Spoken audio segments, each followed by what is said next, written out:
What's the meaning of argent?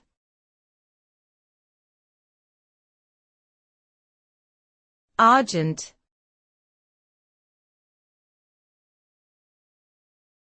Argent.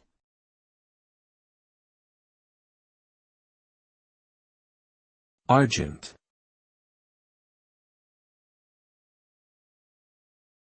Argent.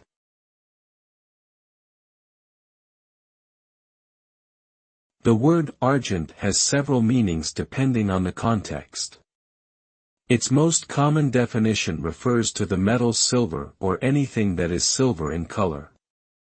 It can also be used as an adjective to describe something that is characterized by a lustrous, shiny, or white appearance. In heraldry, argent is used to describe a white or silver-colored background on a coat of arms. Overall, argent typically refers to the color, appearance or material associated with silver.